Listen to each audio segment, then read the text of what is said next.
रविवार त्रयोदशी व्रत। रवि प्रदोष। आयु, बुद्धि, आरोग्यता, जो चाहो संतान, शिव पूजन विधि से करो। दुख हरे भगवान।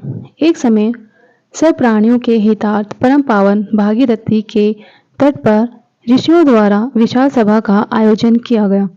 विद्वान ऋषियों की एकत्रित सभा में व्यास जी के परम शिष्य पुराण वेता सूत जी महाराज हरि कीर्तन करते हुए पधारे। सूत जी को देखते ही शोकनादि 88,000 ऋषि मुनियों ने खड़े होकर दंडवत प्रणाम किया। महाज्ञानी सूत जी ने भक्ति भाव से ऋषियों को हृदय से लगाया तथा आशीर्वाद दिया। तत्पश्चात आसन ग्रहण किया। फिर विद्वान ऋषिगण और सब शिष्य आसनों पर विराजमान हो गए। मुनिगण विनीत भाव से पूछने लगे कि हे परम दयालु, कली काल में शंकर की भक्ति किस द्वारा उपलब्ध हो सकती है? हम लोगों को बताने की कृपा कीजिए, क्योंकि कलयुग के सभी प्राणी पाप कर्म में रत रहकर वेद शास्त्रों से विमुख रहेंगे। दीन जन अनेकों संकटों से त्रस्त रहेंगे। हे मुनि श्रेष्ठ, कलिकाल में सत्कर्म की ओर किसी की रुचि न होगी। जब पुण्य क्षीण हो जाएंगे तो मनुष्य की बुद्धि अस्त कर्मों की ओर खुद को प्रेरित करेगी, जिससे दुर्विचारी पुरुष वंश रहित समाप्त हो जाएंगे। इस अखिल भूमंडल पर जो मनुष्य ज्ञानी होकर ज्ञान की शिक्षा नहीं देता, उस पर परमपिता परमेश्वर कभी प्रसन्न नहीं होते। हे महामुनि, ऐसा कौन सा उत्तम व्रत है जिससे मनवांछित फल की प्राप्ति हो सकती है? आप कृपा कर बताएं। ऐसा सुनकर दयालु हृदय श्री सूत जी कहने लगे कि हे श्रेष्ठ मुनियों तथा शौनक जी, आप धन्यवाद के पात्र हैं। आपके विचार सराहनीय एवं प्रशंसनीय है। आप वैष्णव अग्रगण्य है, क्योंकि आपका हृदय में सदा परहित की भावना रहती है। इसलिए हे शौनकादि ऋषियों, सुनो, मैं उस व्रत को तुमसे कहता हूँ जिसके करने से सब पाप नष्ट हो जाते हैं। धन वृद्धि कारक, दुख विनाशक, सुख प्राप्त करने वाला, संतान देने वाला, मनवांछित फल की प्राप्ति करने वाला यह व्रत तुमको सुनाता हूँ, जो किसी समय भगवान शंकर ने सती जी को सुनाया था।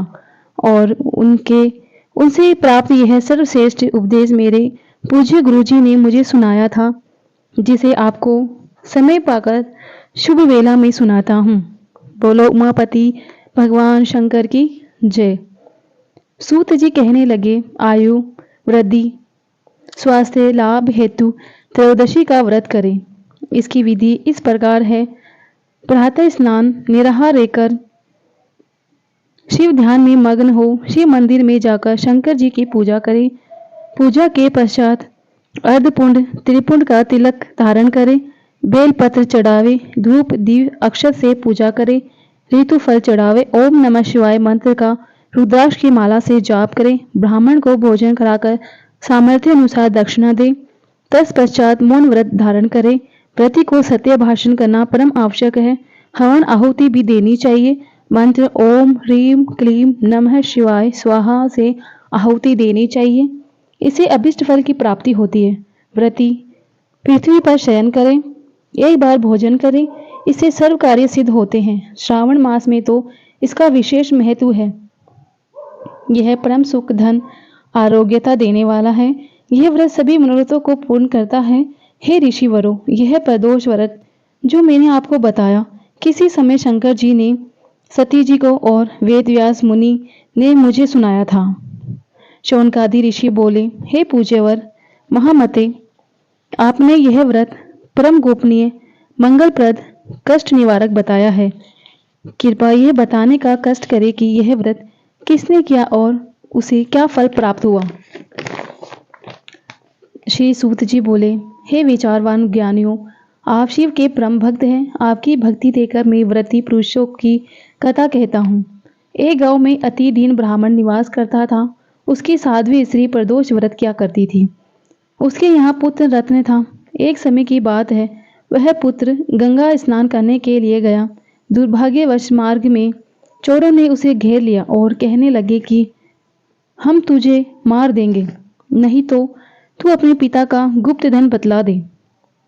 बालक दीन भाव से कहने लगा कि हे बंधुओं, हम अत्यंत दुखी दीन है, हमारे पास धन कहाँ। चोर फिर कहने लगे कि तेरे पास पोटली में क्या बंधा है।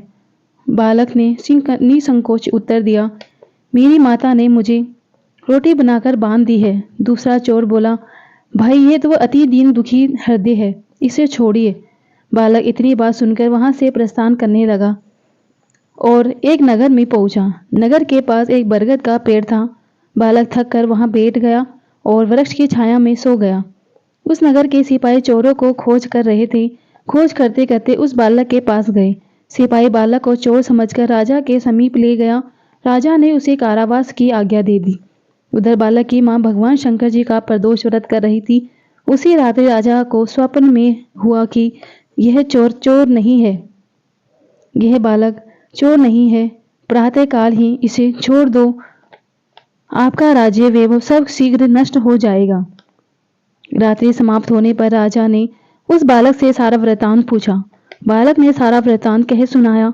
वृतांत सुनकर राजा ने सिपाही भेजकर बालक के माता पिता को पकड़वा कर बुला लिया। राजा ने उन्हें जब भयभीत देखा तो कहा, तुम भयभीत न हो, तुम्हारा बालक निर्दोष है। हम तुम्हारी दरिद्रता देखकर 5 गांव दान में देते हैं। शिव की दया से ब्राह्मण परिवार सब आनंद से रहने लगे। इस प्रकार कोई इस व्रत को करता है उसे आनंद प्राप्त होता है।